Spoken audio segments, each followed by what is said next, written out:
اب جا کے مراکز کے اندر شب جمعہ اس جمعرات سے ہوا، اس جمعرات سے ہو رہا ہے، اب جا کے میرے عزیزوں مدارس کھلے، حکومت اب بھی نہیں چاہتی، اب جا کے مسجد کے دروازے کھلے میرے عزیزوں۔ 15 مارچ سے لے کر آج میرے عزیزوں ستمبر کی غالباً 23 تاریخ ہو گئی، خدا پاک کی قسم ہے حرم کا دروازہ بند پڑا ہے۔ یقین جانو مسجد کے اندر چلے جاؤ، باب النساء کھلا ہوا ہے، باب عبد المجید کھلا ہوا ہے، باب رحمت کھلا ہوا ہے، لیکن جہاں رسول پاک صلی اللہ علیہ وسلم کا روزہ مبارک ہے وہ پردہ ڈال رکھا ہے۔ آؤ کملی والے کے روزہ انور پہ چلے۔ اللہ کے نبی کا اتنی ناراضگی ہے، فرمایا تمہیں شرم نہیں آئی؟ پاکستان کے اندر 99% میری سنت پہ اس طرح چلتا رہا، پاکستان کے اندر 70-80% میری سنت کے خلاف غمی خوشی کرتے رہے، کیا منہ میرے پاس لے کے آئے ہو؟ آ جاؤ تمہیں یہاں کا زمزم ملے گا، یہاں کی تمہیں کھجوریں ملیں گی، لیکن رحمت والے نبی کے روزہ انور پر سلام کہہ کے مر جاؤ گے، روزہ انور سے سلام کا جواب نہیں ملے گا۔ مارچ، اپریل، مئی، جون، جولائی، اگست، سپٹمبر 7واں مہینہ ہے، روزہ مبارک کے درمیان میرے عزیزوں باڑ لگا رکھی ہے۔ فرمایا تجھے نبی کی مسجد میں آنے کی اجازت ہے، مواجہ شریف کے سامنے تجھے کھڑے ہونے کی اجازت نہیں۔ جو حالت تو لے کے آتا ہے، بال بڑے کر کے لاتا ہے، شیو کرا کے آتا ہے، شلوار ٹخنوں سے نیچی کر کے آتا ہے، بہنوں کا حق کھا کے عمرہ کرنے آ گیا، بیٹیوں کا حق کھا کے عمرہ کرنے آ گیا، بیوی کا حق میں نہیں دیا عمرہ کرنے آ گیا۔ تم میرے نبی کے سامنے کھڑے ہونے کے قابل نہیں ہو، تمہارا چہرہ دیکھ کے امام الانبیاء کے کلیجے میں تکلیف ہو جاتی ہے۔ یا اللہ میں سیرت النبی کی محفل مناؤں گا، یا اللہ میں میلاد کراؤں گا، یا اللہ میں تیرے نواسے کا سیدنا حسین رضی اللہ تعالیٰ عنہ کا شہادت کا یوم مناؤں گا۔ فرمایا جو مرضی کر لے، ناک رگڑ کر تو اپنے آپ کو برباد کر لے، جب تک سچے دل سے معافی نہیں مانگے گا، گناہ سے توبہ نہیں کرے گا، آئندہ گناہ نہ کرنے کی پوری نیت نہیں کرے گا، مجھے میری عزت کی قسم ہے تیرے دروازے پر، تیرے مکان پر، تیری گھر کے اوپر میری رحمت والا دروازہ نہیں کھلے گا۔ جب کرونا وائرس تھا لوگ گھروں میں جا کے بیٹھ گئے، فون آ رہا تھا یار تیرا کیا حال ہے، دکان کھولی ہے کہ نہیں کھولی؟ خدا پاک کی قسم کوئی دکان کا پوچھ رہا تھا، کوئی مکان کا پوچھ رہا تھا، کوئی کاروبار کا پوچھ رہا تھا، کسی کی زبان پہ یہ جملہ نہیں آیا ہائے 5 نمازیں چلی گئی، اللہ نے ہمیں اپنے گھر نہیں بلایا، 1 مہینہ ہو گیا اللہ نے ہمیں گھر نہیں بلایا۔ خدا پاک کی قسم ہے تیرے میرے کرتوتوں کو دیکھ کر پرندے رونے لگ گئے، لیکن تجھے مجھے اپنے کرتوت کے اوپر آج تک رونا نہیں آیا، میں کیسے مان جاؤں قیامت کے دن حضور ہماری شفاعت کریں گے۔ جہاں زندگی مدینے سے جھونکے ہوا کے لا، شاید حضور ہم سے خفا ہے منا کے لا۔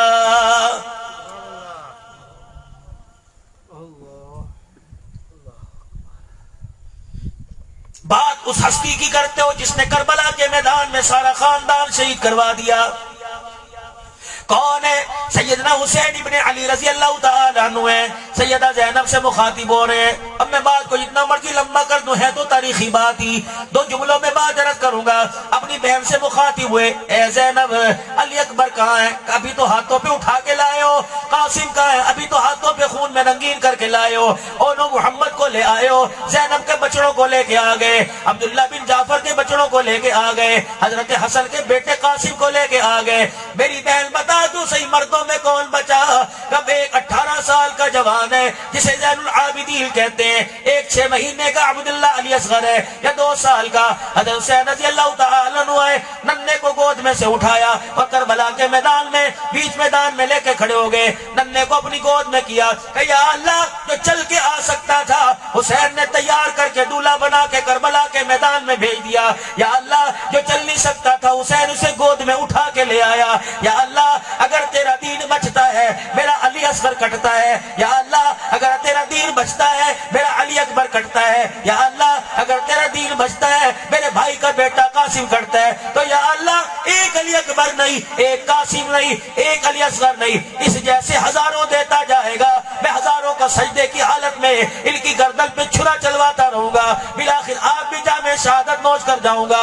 لیکن میرے کان میں یہ خبر آ گئی حسین تیرے ہوتے ہوئے نانے کی دل پہ انگلی اٹھی تو قیامت کے دن کیا منہ دکھاؤں گا۔ حسین نے رب سے وعدہ کیا دیا کربلا کے میدان میں، فرشتوں سے کہہ دیا فرشتوں گواہ ہو جاؤ، کربلا کے میدان میں یہ کہہ رہا ہے کہ میں اپنا خاندان کٹواؤں گا، نامے کا دین بچاؤں گا۔ ایک وعدہ حسین نے کیا، ایک وعدہ حسین کے خدا نے اے حسین آج کربلا کے میدان میں 4 آدمیوں کے سامنے کوئی ٹیلی فون کا نظام نہیں، کوئی مواصلاتی نظام نہیں، کوئی موٹر وے روڈ کوئی نہیں، کوئی اسی طریقے سے ہوائی انتظام نہیں، اور میرا حسین آج اس کربلا کی وادی کے اندر گردن کٹا کر تلواروں کے سائے میں سجدہ کر کے دکھا کے چلا جا۔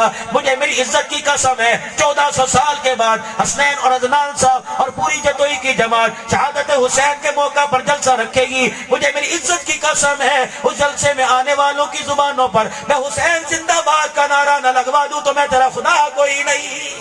نعرہ تکبیر، تاجدار ختم نبوت، عظمت صحابہ، عظمت اہل بیت، شہداء اسلام، شہداء کربلا، تیرا حسین میرا حسین، بلند آواز سے بولو، تیرا حسین میرا حسین، کربلا کا شاہ حسین، نعرہ تکبیر۔ حضرت مولانا عبدالحنان صاحب صدیقی 10 محرم الحرام کا دن سارا دن جلسہ ہوا، صبح 10 بجے سے لے کر عصر کی نماز تک، جس وقت حسین شہید ہو رہے تھے اس وقت تک لوگ حسین کی شہادت بیان کرتے رہے۔ کوئی پنگھوڑے میں لے کے آیا، کوئی جھولے میں لے کے آیا، کوئی تابوت میں لے کے آیا، کوئی ذوالجناب میں لے کے آیا، میرے عزیزوں کوئی شبیہ کے اوپر لے کے آیا، خطیب اپنی خطابت میں لے کے آیا، نعت خان اپنی نعت کے اندر لے کے آیا، نظم والا اپنی نظم کے اندر حسین کا نام لے کے آیا۔ اللہ کی عزت کی قسم ہے اسے حسین کی شہادت میں آنے کی، حسین کی شہادت منانے کی، سیدنا حسین رضی اللہ تعالیٰ عنہ کی شہادت کے موقع پر پروگرام کرانے کی اسے کوئی ضرورت نہیں۔ جس کے دل کے اندر بھائی کے بارے میں بغض بھرا ہو، جس کے دل کے اندر بھائی کے بارے میں بغض و عناد بھرا ہو، جس نے ماں باپ سے اپنا تعلق توڑ دیا ہو، جو بہن کو اپنے دروازے پہ پسند نہ کرتا ہو، جو میاں بیوی کے درمیان آپس میں لڑائی کرتا ہو، جو بچیوں کے پیدا ہونے پر بیوی کو دھمکیاں دیتا ہو، میرے عزیزوں اس کا حسین کی شہادت سے تعلق کیا ہے؟ اور میں تمہیں بتاؤں حسین کون تھا۔ 2-3 دن ہو گئے، دونوں بھائیوں کی آپس میں نوک جھوک ہو گئی، حضرت حسن حضرت حسین رضی اللہ تعالیٰ عنہ لڑ پڑے، ایک دوسرے سے ناراض ہو گئے۔ جس طرح میں نے سنا میں نے پڑھا اتنا ہی عرض کروں گا، لمبی چوڑی نہیں لے کے جاؤں گا، ڈاکے اٹھا لی تلواریں اٹھا لی میں یہ نہیں کہوں گا، آپس میں ناراضگی ہو گئی، ایک نماز پڑھ کے ادھر کو جا رہا ہے، ایک نماز پڑھ کے ادھر کو جا رہا ہے۔ تیسرا دن ہوا، سورج غروب ہونے لگا، حضرت حسین رضی اللہ عنہ نے کاغذ قلم منگوایا، اس کاغذ پہ لکھا او میرے ماں جائے، اور میرے باپ کی آنکھوں کی ٹھنڈک، اور میری زندگی کا سرمایہ، اور میرے بھائی حسن السلام علیکم ورحمت اللہ وبرکاتہ۔ 3 دن ہو گئے، ایسی کیا ناراضگی ہے کہ ماں جائے کو ملنے نہیں آیا؟ کیا تجھے نانا ابو کی وہ حدیث یاد نہیں؟ اسی نانا ابو نے ہمارے سے کہا تھا وہ مومن ہی نہیں جو 3 دن سے زیادہ اپنے بھائی سے ناراض ہو جائے۔ پھر اس کے نیچے لکھا ہوا تھا کیا نانا ابو کی حدیث تجھے یاد نہیں؟ رحمت والے نبی نے فرمایا تھا جو صلح کرنے میں پہل کرے گا وہ پہلے جنت میں جائے گا۔ اور بھائی مجھے حدیث یاد ہے، اگر میں تیرے دروازے پہ صلح کرنے کے لیے آ گیا تو پہلے جنت میں جاؤں گا۔ نانا پوچھے گا چھوٹا جنت میں کیوں جا رہا ہے، بڑا بعد میں کیوں جا رہا ہے؟ اور میرے بھائی یہ حدیث کاغذ کے خط میں لکھ کے تیرے پاس بھیج رہا ہوں، اس کو پڑھتے فوراً آ جا اور آ کے مجھے سینے سے لگا لے، دروازے کی چوکھٹ پہ کھڑا انتظار کر رہا ہوں، تیری میری صلح بھی ہو جائے گی، امن کا پیغام بھی چلا جائے گا۔ قیامت کا دن ہوگا، پہلے بڑا بھائی جنت میں جائے گا پھر چھوٹا بھائی جنت میں جائے گا۔ یا تو جو لڑ پڑے مر گئے، بچوں کو وصیت کر کے جا رہے ہیں میرے بھائی کو میرے جنازے میں آنے نہ دینا، لکتر ماری میرے بھرا نو میرا بچیرا نہ دیکھن دئی، اینو وال پٹ کے پہن دے دروازے تو سٹ دئی نہ چاہیے۔ کوئی انسانیت ہے میرے عزیزو؟ تم کیا سمجھ رہے یہ موبائل میڈیا چل رہا ہے صرف پاکستان والے دیکھ رہے ہیں؟ نہیں۔ اور جو میرا گروپ ہے تقریباً 1,36,000 اس وقت جب جمعہ پڑھاتا ہوں، 1,40,000 افراد اس وقت پوری دنیا کے اندر جمعہ سنتے ہیں۔ اگر میں زبان گندی کر دوں، میں بریلیوں کو کافر کہنا شروع کر دوں، میں دیوبندیوں کو کافر کہنا شروع کر دوں، میں سنیوں کو کافر کہنا شروع کر دوں، میں اہل حدیثوں کو دائرہ اسلام سے خارج کرنا شروع کر دوں، تو میرے سے متاثر ہو کر، میری گفتار سے متاثر ہو کر جو مواصلاتی نظام کے ذریعے، جو میڈیا کے ذریعے پوری دنیا کے کفر پر ضرب بن کے لگ رہی ہے، میری گفتگو سے کون متاثر ہوگا؟ خدا کے واسطے ممبر پر بیٹھنے والوں سے، اپنے بھائیوں سے عرض کروں گا، اللہ کے واسطے بد تہذیبی والی زبان سے باہر آ جاؤ. ہمیں گالی دینا اچھا نہیں لگتا، ہمیں بد تہذیبی اچھی نہیں لگتی. خدا پاک کی قسم ہے، دنیا کے ساتھ امریکہ کی مدد ہے، ہمارے ساتھ خدا کی مدد ہے. تو قدم اٹھا، سنت کے دائرے میں رہ کے قدم اٹھا، اللہ کی حدود کے دائرے میں رہ کے قدم اٹھا. جیسے مدد اللہ اکبر خیبر میں آئی تھی، جیسے مدد بدر میں آئی تھی، جیسے مدد فتح مکہ کے موقع پر آئی تھی، جیسے مدد احد میں آئی تھی، خدا پاک کی قسم ہے اب میدان کے اندر سنت کے مطابق قدم اٹھانا تیرا کام ہے. فتح نصرت کے تاج پہ نہ دینا عرش والے کا کام ہے. تکبیر. تاجدار ختم نبوت، عظمت صحابہ، عظمت اہل بیت، دینی مدارس، اکابرین علماء دیوبند. سو کے جواب نہ دو، جاگ کر دو. نعرہ تکبیر.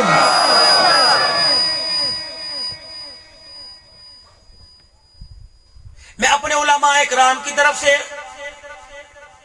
نمائندگی کرتا ہوا ان کا دفاع کرتا ہوا کہوں گا، انشاءاللہ ممبر پر جب بیٹھے گا سنت رسول کے مطابق بیٹھے گا، لباس اور کردار میں قرآن کے آئینے میں حضور اکرم صلی اللہ علیہ وسلم کی سیرت کے سامنے انشاءاللہ تھوڑی گفتگو کرے گا، پر نپی تلی کرے گا، جامع گفتگو کرے گا. اور سننے کہنے والا اس انداز میں کرے گا کہ کہنے والا بھی محتاج ہے، سننے والے بھی محتاج ہیں. خدا کے واسطے اس ممبر کو گالی گلوچ کے لیے اس ممبر کو گالی گلوچ کے لیے استعمال مت کرو. یہ تو برکتوں والا ممبر ہے. کون سا ممبر ہے؟ جس پر امام الانبیاء صلی اللہ تعالی علیہ وسلم تشریف فرما ہوئے اور آخری وقت ہے. یہ ممبر، یہ محراب امت کی جھولی میں ڈال کے گئے. اللہ اکبر. پھر اپنے جانے کے بعد، جانے سے پہلے اس ممبر پر آپ کے جانے کے بعد جو آنے والے تھے انہیں بھی امت کی جھولی میں ڈال کے گئے. پھر ہاتھ جوڑ کے امت کے سامنے کہہ دیا، اللہ اللہ فی اصحابی لا تتخذوهم غرضا من بعدی. دیکھنا میں تمہارے آگے ہاتھ جوڑ رہا ہوں، میرے بعد میرے ابو بکر کے گلے نہ کرنا، میرے عمر کے گلے نہ کرنا، میرے عثمان علی کے گلے نہ کرنا، میرے معاویہ کو نہ بھونکنا، میری عفیفہ عائشہ پر انگلی نہ اٹھانا، میری ام حبیبہ کو کچھ نہ کہنا، میرے یاروں کو کچھ نہ کہنا. او لوگو، تم نے کلمہ پڑھا، تمہارے گلے میں پھولوں کا ہار آیا. یہ کلمہ پڑھتے تھے، ان کے جسموں پہ پتھروں کی بارش ہوتی تھی. تم مکھن کھا کے قرآن نہیں پڑھتے، یہ پیٹ پہ دو دو پتھر باندھ کے ساری رات قرآن پڑھا کرتے تھے. تیرے میرے جنازے میں تیرا میرا بھائی نہیں آتا. ان لوگوں کے گلے کرتے ہو جن کے جنازے میں آسمان سے فرشتے آیا کرتے تھے. رحمت دو عالم صلی اللہ تعالی علیہ وسلم تشریف فرمائے. مسجد نبوی میں جبرائیل علیہ السلام مسجد نبوی کے دروازے پہ آ کے کھڑے ہو گئے. حضور علیہ السلام کو سلام کیا، عرض کرنے لگے، کملی والے آج مدینے میں کون فوت ہو گیا؟ آج کس کا انتقال ہو گیا؟ آپ نے فرمایا کیا بات ہے؟ کہ استبشر بموتہ اہل السماء. کوئی ایسی نیک روح آسمان کی طرف گئی ہے، اس نے اللہ کے عرش کے نیچے جا کے سجدہ کیا، سارے فرشتوں کو اس کی روح نے خوش کر دیا. رحمت والے نبی نے سینے پر ہاتھ رکھا اور دائیں بائیں دیکھا، پھر ٹھنڈا ہو کر برا اٹھ کے چل دیے، جوتا پاؤں میں پہنا، تیز تیز چلنے لگ گئے. صحابہ اکرام بھی پیچھے دوڑ رہے ہیں، یا رسول اللہ اپنی رفتار کو ذرا آہستہ کر لیجئے، آپ کے تیز چلنے کی وجہ سے ہم بھاگ رہے ہیں، ہماری جوتیوں کے تسمے ٹوٹ رہے ہیں. آپ نے فرمایا میرا ساتھ اس مجلس میں نظر نہیں آ رہا، بیمار تھا، میرے ساتھ کا لگتا انتقال ہو گیا. صحابہ مجھے نہ روکو بلکہ میری ساتھ تیز تیز دوڑ کے آؤ. یا رسول اللہ کیوں؟ فرمایا مجھے ڈر لگ رہا ہے میرے جانے سے پہلے میرے ساتھ کو فرشتے کی غسل نہ دے دیں. حضور حضرت ساتھ کے مکان کے دروازے پہ جا کے کھڑے ہو گئے. اللہ اکبر. اندر نہیں جا رہے، صحابہ اکرام پیچھے کھڑے ہیں. رحمت والے نبی نے اپنے کرتے کا دامن سمیٹا، رحمت والے نبی نے اپنا کپڑا سمیٹا، اپنے جسم کو سمیٹ لیا. پھر اس انداز سے اندر گئے جیسے کندھے پھلانگ پھلانگ کے جا رہے ہیں، جیسے رشمے سے جا رہے ہیں. حضرت سے ساتھ کی چرپائی کے سرہانے آپ پیروں کے بل یوں کر کے بیٹھ گئے، اپنے جسم اور کونیوں کو گھٹنوں کے اوپر رکھ لیا. ایک صحابی، یا رسول اللہ ماں باپ قربان ہو، آپ اس طرح کیوں بیٹھے ہو؟ مکان خالی ہے، ویڑا خالی ہے، کمرہ خالی ہے، ڈیوڑی خالی ہے. نبوت کی آنکھوں میں آنسو آ گئے. انی ارا ما لا ترا، جو میں دیکھ رہا ہوں وہ تم نہیں دیکھ رہے، جو اللہ مجھے دکھا رہا ہے وہ تمہیں نہیں دکھا رہا۔ فرمایا اس مرد قلندر کے جنازے میں اس کی چرپائی کے ارد گرد اتنا فرشتہ بیٹھا ہوا، مجھے پیر رکھنے کی جگہ نہیں مل رہی ہے۔ یہ تو ایک فرشتے نے مجھے دیکھا، اس نے اپنے پر کو سکیڑا، پھر مجھے یوں بلایا، میں آ کے بیٹھ گیا۔ جنازے کا وقت آیا، آپ نے فرمایا میرے ساتھ کا جنازہ اٹھاؤ۔ مدینے کی گلی میں سے جنازہ جا رہا تھا، صحابہ مڑ مڑ کے رسول اللہ صلی اللہ علیہ وسلم کے چہرہ انور کی طرف دیکھ رہے تھے۔ یا رسول اللہ ہمیں کچھ محسوس ہو رہا ہے۔ اللہ کے نبی نے مسکرا کے فرمایا کیا محسوس ہو رہا ہے؟ کملی والے ایسا لگتا ہے جیسے چرپائی ہمارے کندھے پر ہے۔ اللہ اکبر، چرپائی پر ساتھ کا وجود نہیں۔ آپ نے پنجوں کے بلیوں کر کے دیکھا، مسکرا کے فرمایا ٹھیک کہہ رہے ہو، چرپائی تم نے اٹھا رکھی ہے، میرے ساتھ کو تو فرشتوں نے اٹھا رکھا ہے۔ آج اسلامی ملک کے اندر، اس ریاست مدینہ کے اندر، جس ملک کو حاصل کرنے کے لیے آج سے 73 سال پہلے 6 لوگوں کو خون دینا پڑا تھا، 6 لاکھ لوگوں کو قربانی دینی پڑی تھی، بچیوں کی عصمت دری ہوئی تھی، پتہ نہیں کتنی زینب لٹ گئی تھی، پتہ نہیں کتنی حوا کی بیٹیوں کی عزت کے جنازے نکل گئے تھے۔ وہ وقت آپ کو یاد ہوگا، کوئی بوڑھا بیٹھا ہوگا یا جس نے بڑھاپے میں اپنے ابے سے داستان سنی ہوگی، خدا پاک کی قسم، جب بیل گاڑی میں، جب اونٹ گاڑی میں، جب ٹرین میں، جب مال گاڑی میں بیٹھ کے آ رہے تھے، کسی کی بچی کا ہاتھ چھوٹ گیا تھا، کسی کی بیوی کا، کسی کی ماں کا ہاتھ چھوٹ گیا تھا، یہ ریل گاڑی کے ڈبے میں ہاتھ ہلا رہے تھے، گدا گاڑی سڑک پار آ کے ہاتھ ہلا رہے تھے۔ پریشان نہ ہونا، آنے والے وقتوں میں عزت کے ساتھ تجھے لینے کے لیے آؤں گا۔ ادھر 21 توپوں کی سلامی ہوتی ہے، ادھر توتی بجتی ہے، ادھر سب ہلالی پرچم آسمان کی طرف بلند ہوتا ہے، ادھر خدا پاک کی قسم ہے پاکستان کے بارڈر کی طرف منہ کر کے سید زادیاں، بٹ زادیاں، کشمیر زادیاں رو رو کے کہتے ہیں تمہیں شرم نہیں آتی، تم کس چیز کی آزادی مناتے ہو؟ اللہ اکبر، تم آزادی منا رہے ہو، ادھر سکھوں کے بستروں پر ان کے بچے پیدا کرتے کرتے بوڑھی ہو گئی، ہندوؤں کے بچے پیدا کرتے کرتے ان کے گردواروں کے ٹلے کھڑکاتے کھڑکاتے بوڑھی ہو گئی، تمہیں شرم ہی نہیں آتی؟ تم نے گاڑیوں کے اوپر پاکستان کا سبز حلالی پرچم لگا لیا، اللہ اکبر، پھر تم کہتے ہو اے پتر ہٹاتے نہیں وکدے، پھر تم کہتے ہو اے وطن کے جوشیدے جوانوں، یہ ہوائیں تمہیں سلام کہتی ہیں۔ جب تم سبز ہلالی پرچم گاڑیوں کے اوپر لگاتے ہو اور کانوں میں انڈیا کا گانا لگاتے ہو، خدا پاک کی قسم ہے یہ پاکستان کی ہوائیں فضائیں تمہیں سلام نہیں کہتی بلکہ بغیرت نمک حرام کہتی ہیں۔ تمہیں شرم ہی نہ آئی؟ تمہاری ماں لٹ گئی، تمہاری دادیاں لٹ گئی، ہماری پھوپھیاں لٹ گئی، یہ کون سی آزادی ہے؟ ہم نے کبھی ہاتھ اٹھا کے کبھی عافیہ صدیقی کے لیے دعا کی؟ آج سے 3 سال پہلے میں نے بنات رسالے کے اندر پڑھا تھا، فرمایا ایک عورت نے دیواروں میں ٹکرے مار کے انگریزوں کی جیل میں، امریکہ کی جیل میں رات کو دیواروں میں ٹکرے ماری، اپنے سر کے ہڈیوں کے ٹکڑے ٹکڑے کر لیے۔ اس سے پہلے اس نے خط لکھا کہ پاکستان والوں کو، میرے مسلمان بھائیوں کو میرا خط پہنچا دینا، کوئی دن ایسا نہیں جاتا جس دن سے میں اس جیل میں آئی روزانہ 10-5 آدمی میرے سے مکالمہ نہ کرتے ہوں، میں تھک گئی اس لیے خودکشی کر کے دنیا سے جا رہی ہوں۔ لیکن خبردار خبردار، جتوئی والوں سے کہہ دینا قیامت کے دن میدان محشر میں قبر سے ذرا سوچ سمجھ کے اٹھنا، قبر کے اندر سے ذرا سوچ سمجھ کے آنا کہ اللہ اکبر، آمنہ کے لال کے پاس تو بعد میں جاؤ گے، پہلے ہمارا ہاتھ ہوگا، گریبان تمہارا ہوگا۔ خدا پاک کی قسم ہے ہم تمہارا گریبان پکڑ کے اللہ کی عدالت میں لے کے جائیں گی۔ یا اللہ، ہماری عزتوں سے کھلواڑ ہوتا رہا، یہ انڈیا کی فلمیں دیکھتا رہا، الہ العالمین اسے میدان محشر میں کھڑے ہونے کی جگہ دینے کا حق کی کوئی نہیں ہے۔